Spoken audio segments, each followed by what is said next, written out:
Be me, name is Ryan. 33, project manager at a software consulting firm. Been here 5 years, manage a team of developers and designers. Company has about 80 employees, pretty balanced mix of men and women. Everything's been running smoothly until we get a new director of people operations. That's what they call HR now apparently, people operations.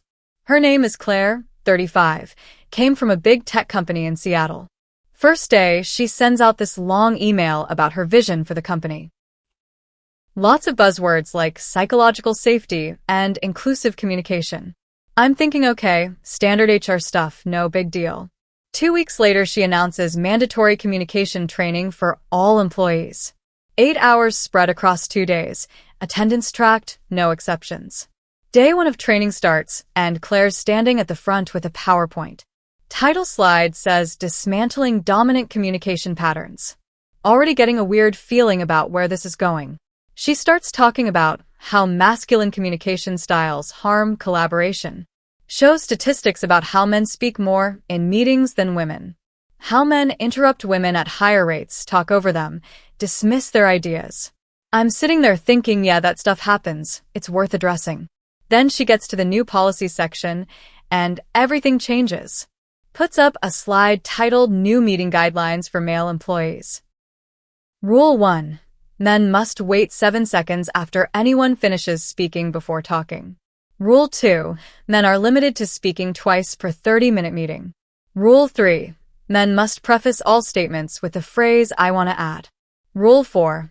Men cannot directly disagree with a woman's idea without first acknowledging its value. Rule 5. Violations will be documented and reviewed in quarterly performance evaluations. I look around the room, and every guy has the same expression. Mix of confusion, frustration, and disbelief. My colleague Derek raises his hand, asks if these rules apply to everyone. Claire says no, just male employees, because they're the ones who dominate. Another guy asks how this will work in client meetings and urgent situations. Claire says the rules apply in all professional contexts without exception. Meeting ends, and all the guys walk out in this weird silence. We grab lunch together, 6 of us from different teams. Derek's the first to speak. That was the most sexist thing I've ever heard. Mike from sales agrees. Imagine if they made rules like that for women. I'm trying to be reasonable. Maybe we're overreacting. But then Carlos from IT pulls up the policy on his phone, reads it again, and says this is textbook gender discrimination. We sit there trying to figure out what to do. Derek suggests we just follow it exactly as written and see what happens. If we push back, we'll get labeled as resistant or defensive. But if we comply perfectly, maybe they'll see how absurd it is. Everyone agrees. We'll do complete compliance starting Monday. Weekend passes, and I'm thinking about how this will actually work. I manage a team of 8 people, 3 women, 5 men. We have daily stand-ups, sprint planning, client presentations. How do I communicate effectively with a 7-second delay and 2 speaking turns? Monday morning comes, and our first stand-up is immediately weird. Sarah gives her update about the design mock-ups she finished. Everyone's just sitting there in silence, counting to 7. I glance at my watch, see 7 seconds pass, then speak. I want to add that those mock-ups look great, Sarah. Then I stop talking. That's one of my 2 allowed statements. Jenny gives her update about the backend API progress. 7 seconds of silence. Then Mike speaks. I want to add that we should review the API documentation. He stops talking immediately. That's his first turn. The stand-up that normally takes 15 minutes takes 35 minutes. Every update followed by awkward silence while we all count to 7. Every statement prefaced with I want to add like we're in kindergarten. After the stand-up, Derek pulls me aside. This is going to be a disaster for actual work. I know, but we're following the policy exactly as written. That afternoon, we have a client call with a potential new contract. Big company. They're considering hiring us for a 6-month project worth $300K. The call is me, Derek, Sarah, and the client's tech director. Client asks about our development timeline and process. Derek starts to answer, but Sarah jumps in with her thoughts first. She talks for about 2 minutes, finishes her explanation. 7 seconds of complete silence on the call. Client says hello, are you still there? I say yes, just being thoughtful about our communication. Then I want to add that Derek can speak to the technical timeline.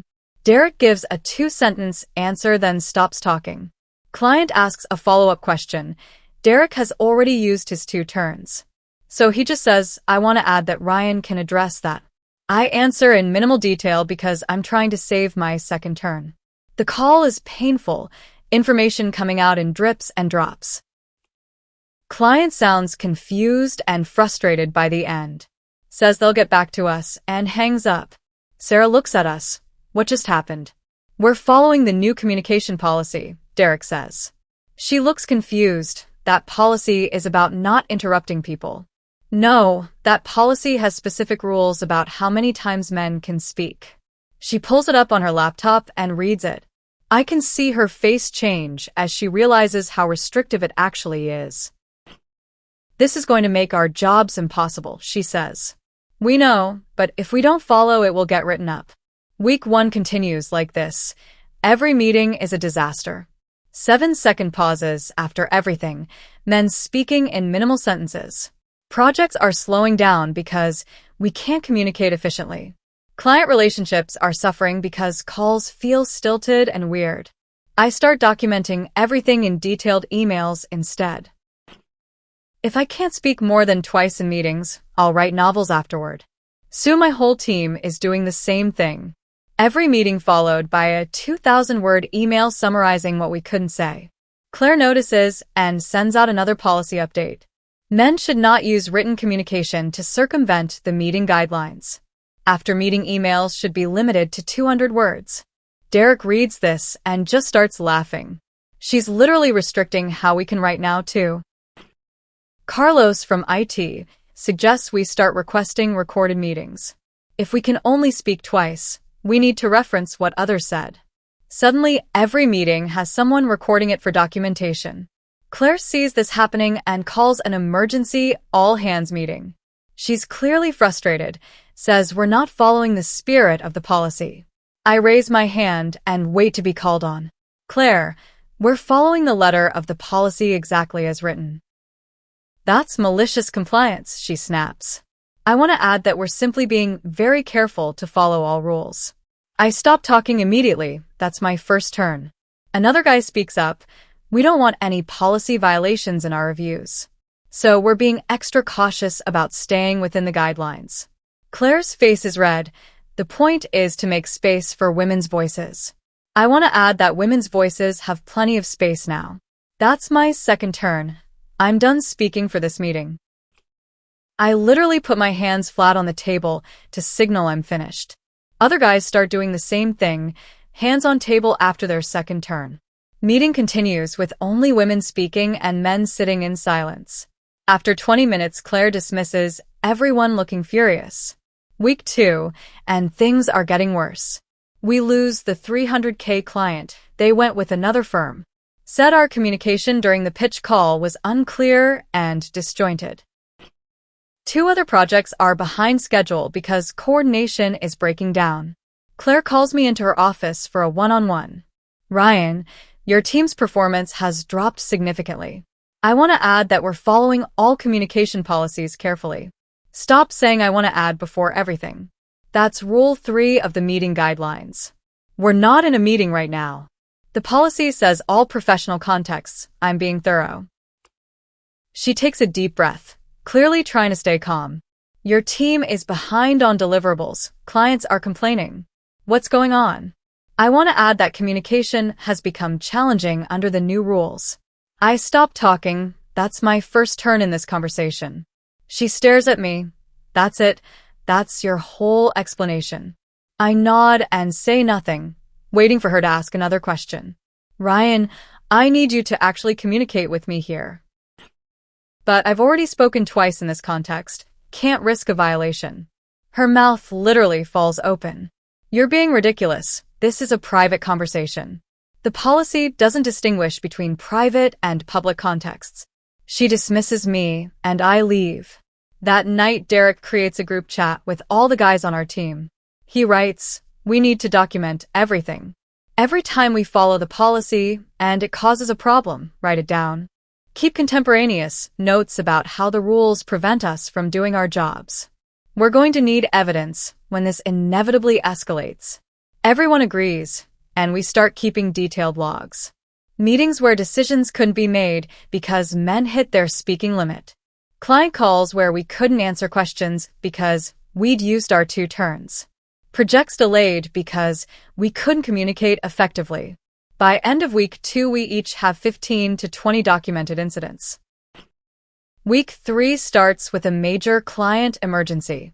Their system is down. We need to fix it immediately or breach our SLA. Emergency call with the client. Their CTO is on the line furious. Sarah starts explaining what happened, takes about 3 minutes. 7 seconds of silence after she finishes. Client CTO says, "Hello, is anyone else there?" I say, "I want to add that we're investigating the root cause." Then I stop talking, that's turn 1. Derek says, "I want to add that we've identified the issue in the authentication service." Stops talking, that's his turn 1. Client CTO asks what the fixed timeline is. Derek already used turn 1. Mike hasn't spoken yet. Mike says, "I want to add that Derek has that information." Client CTO's voice gets loud. "Can someone just tell me when this will be fixed?" Derek uses turn 2, approximately 90 minutes. Then he goes silent. That's both his turns. Client asks what caused it. Derek can't answer anymore. I use turn 2, server configuration error. We're implementing the fix now. Then I go silent too, both my turns used. Client CTO sounds exasperated. Why does this conversation feel like pulling teeth? Sarah explains that we have new communication guidelines. Client CTO asks to speak to someone in leadership. We conference in Claire, who has no technical knowledge. She spends 10 minutes talking about our company culture. While the client system is still down, client ends up calling our CEO directly to complain. CEO gets involved, and the system gets fixed. But the damage is done. Client is furious about our response time. Next day's CEO calls an executive meeting. I get pulled in along with Derek and 2 other team leads. CEO asks what the hell is happening with our client relationships. I look at Claire, who's also in the meeting. Then I lay out everything, the communication policy, the specific rules. How we've been following them exactly as written. How it's made it impossible to do our jobs effectively. Derek pulls out his documentation, shows the CEO logged incidents. CEO reads through it, his expression getting darker. Looks at Claire and asks, "You implemented rules that only apply to men." Claire tries to explain about dominant communication patterns. CEO cuts her off. "We just lost a $300K contract. We nearly breached an SLA with our biggest client. Team productivity is down across the board, all because of rules that restrict half our employees from communicating." Claire says the men are doing malicious compliance. CEO says they're doing exactly what you told them to do. If your policy creates these results when followed correctly, then your policy is the problem, not the people following it. He suspends the communication policy immediately. Says Claire will be working with legal to ensure no discriminatory policies going forward. Meeting ends, and I feel this massive weight lift off my shoulders. That afternoon, CEO sends company-wide email. The recent communication guidelines have been discontinued. All employees are expected to communicate professionally and respectfully, but without gender-specific restrictions on participation. Immediate effect, everyone can speak normally again. Next stand-up is the first one without the rules. It takes 12 minutes instead of 35. Information flows naturally, problems get solved quickly. Sarah says it's nice to have the team actually collaborating again, instead of doing this weird turn-taking thing. Derek agrees and mentions how much easier it is to just talk like adults. Over the next week, things return to normal. Project timelines get back on track. Client relationships start to repair. Productivity metrics improve across all teams. Claire is noticeably absent from most meetings. Turns out she's on a performance improvement plan. HR from corporate is reviewing all her policy implementations. Month later, Claire resigns to pursue other opportunities. That's corporate speak, for they pushed her out. New HR director comes in. Much more reasonable approach. Focuses on actual harassment prevention and professional development. Not on restricting how half the company can communicate. 6 months later, I'm in a meeting with our CEO going over quarterly results. He mentions that the communication policy disaster was a learning experience. Says the company will never implement gender-specific work rules again. Asks me how things are going with the team now. I tell him honestly, much better. People communicate naturally. Problems get solved efficiently. Women on the team are speaking up just as much as before. Maybe more actually, because the meetings aren't weird anymore. He nods and says sometimes the worst policies come from good intentions. Claire genuinely wanted to help women be heard, but she went about it in the most counterproductive way possible.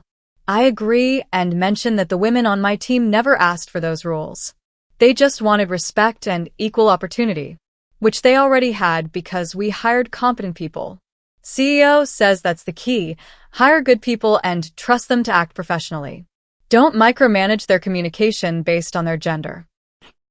Year later, I'm training a new project manager who just joined. She asks about the communication policies during onboarding. I tell her just be professional, respectful, and communicate clearly. She looks relieved and says her last company had all these weird rules about who could speak when and how often. Made everyone miserable and nothing got done efficiently. I laugh and tell her we tried that once. It lasted 3 weeks before imploding spectacularly. She asks what happened. I tell her the full story about Claire's policies. How the men followed them exactly as written. How it destroyed productivity and cost us clients. How it ended with the policies being scrapped and the HR director leaving. She shakes her head and says, why do some people think that you can force respect and inclusion through restrictive rules? I tell her because they confuse equality with equity. Equality is giving everyone the same opportunity to participate. Equity is forcing equal outcomes regardless of individual contribution. First, one works. Second, one breeds resentment. She asks how we handle communication issues now. I explain we have basic professional standards that apply to everyone. Don't interrupt excessively. Don't talk over people, listen actively. If someone's being a jerk, we address it individually, not by creating blanket rules for an entire gender. She says that sounds much more reasonable. I agree and tell her welcome to a company that learned that lesson the hard way. Anyway, that's the story of how our HR director tried to restrict how men could speak at work and watched it backfire so spectacularly that she ended up losing her job over it.